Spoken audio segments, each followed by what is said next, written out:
Boa tarde, turma. Aqui é a professora Aline, de História. Nós vamos dar continuidade aos nossos estudos.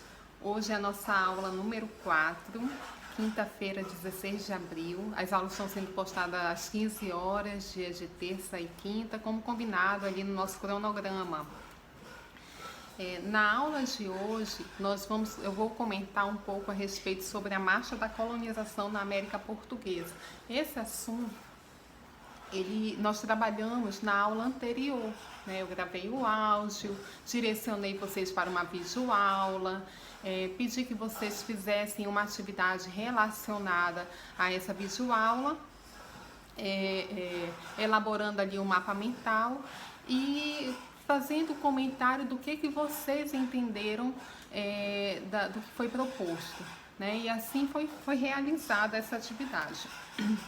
Bem, a marcha da colonização da América, no material didático de vocês podem até acompanhar que há dois mapas. Um do século XVI, que vai mostrar ali o Tratado de Tordesilhas e vai mostrar aquela divisão, né, que foi o acordo entre a Espanha e Portugal e a divisão que ficou o Brasil. A leste ficou Portugal e a oeste ficou a Espanha. Porém, a leste vocês vão perceber a ocupação ali pela parte litoral, né? Então, diante disso, essa ocupação ela vai desencadear diversos processos, e é em cima desses processos que nós vamos compreender melhor esse tema que é a marcha da colonização na América Portuguesa. Bom, já no segundo mapa que vocês vão visualizar lá no material didático, ela vai mostrar ali os avanços, né, que ocorreram para o interior, porque veja, a princípio a colonização ela ficou ali na parte litorânea e eles não avançaram para o interior, justamente porque quem ficou com a parte litorânea foram os portugueses. E então existia ali um tratado que posteriormente não vai ser tão obedecido, porque esse avanço ele vai ocorrer, mas vai ter uma determinada resistência em relação aos índios que já estavam ocupando, né, a Espanha que estava, né, ocupando ali a parte oeste. Mas essas ocupações, esses avanços e essa ocupação, ela vai vir a acontecer. Então, vocês vão perceber isso mais no mapa 2, ali por volta de 1750, quando vocês vão observar na legenda que há ali já as fortificações, né, que foram sendo colocadas, foram sendo construídas naquele período. E essas fortificações, elas foram esses avanços que ocorreu, né, da parte litorânea adentrando o interior do Brasil. Há também um comentário do Frei Vicente de Salvador. Ele escreve a respeito, né, dos portugueses, e a princípio ele diz que os portugueses eles pareciam ali caranguejos, porque eles ficavam só arranhando a parte litorânea e não adentravam no interior. Mas, como eu falei há pouco, era devido a essa resistência, era devido à questão do Tratado de Tordesilhas, mas esse tratado ele não vai ser ele não vai ter uma eficácia, né? Porque esse avanço ele vai ocorrer de fato. Então, nesse período, já pelo século XVIII, vocês vão poder estar acompanhando no material didático que os soldados eles vão fazer parte, né? Eles vão compor a parte desse processo. Por quê? Não era só de interesse tanto da Espanha quanto dos portugueses o Brasil, explorar o Brasil. Existiam outros interesses ali que estavam querendo garantir o pedaço do bolo, né? Como os franceses, os holandeses. Então começou a ocorrer ataques, né, direcionados ao Brasil, o avanço da pirataria no período da União Ibérica. Então, foi necessário, para combater essa pirataria, que os portugueses e os espanhóis acionassem os aliados, que seriam os soldados, justamente para tentar reverter essa situação e essas invasões. E esses soldados, eles vão construir nessas fortificações. Então, vocês vão poder visualizar essas fortificações em várias regiões ali do Brasil, tá? E outra, o assunto, ele vai desenrolar também comentando a respeito dos bandeirantes, né? E além dos bandeirantes, ainda vai ter um outro processo que será discutido durante a atividade de vocês.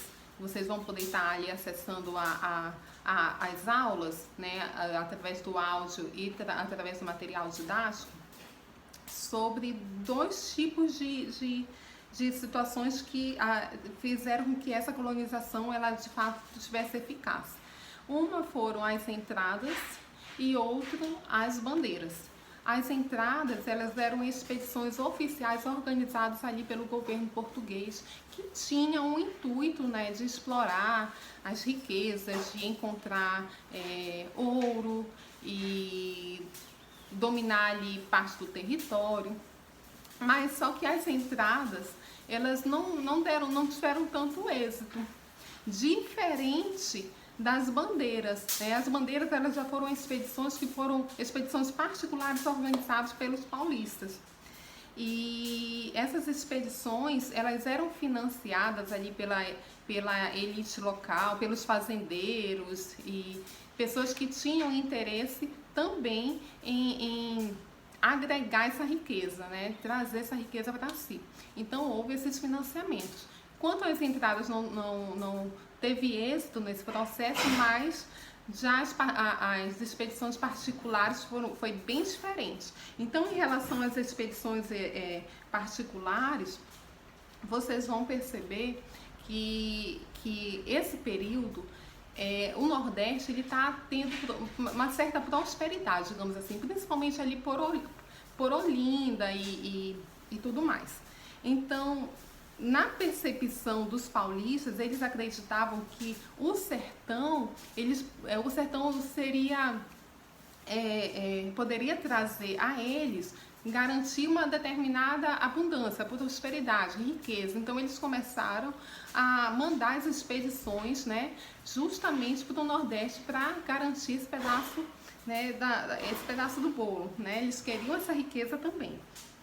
Então, vocês vão perceber que há 3 tipos de bandeirismo que foi envolvido nesse processo das expedições, que era a caça aos índios, a exploração do ouro e diamante e o sertanismo de contrato. Então, cada um tinha uma finalidade, né? A caça aos índios, porque assim, os índios, eles já estavam no território, eles já pertenciam a esse território. Então, eles conheciam muito bem a terra, onde encontrar diamante, onde encontrar ouro. Então, era de interesse dessas expedições ter escravos indígenas para que fizesse parte desse processo. Eles não foram de bom grado, claro que não, né? Tanto que vocês vão perceber que essas expedições, elas vão gerar inúmeros conflitos, principalmente nas missões, porque as missões eram o quê? Grandes aldeamentos que estavam ali, que estavam envolvidos ali os jesuítas, os indígenas. Esses aldeamentos, eles vão ser destruídos. Esse processo também vai garantir, essas expedições vai garantir a destruição do quilombo, que era, comentamos na aula, estudamos um pouquinho, né, a respeito do quilombo, principalmente do quilombo de Palmares, que foi destruído através desse tipo de expedição. E o sertanismo de contrato, que seria essa relação que vai ter dos bandeirantes para com os financiadores, né, que eles vai garantir que essas expedições de fato ocorram, justamente para que se tenha essa exploração, né, em relação aos indígenas e em relação à parte do minério. E assim, agora eu vou fazer a orientação para a atividade de vocês.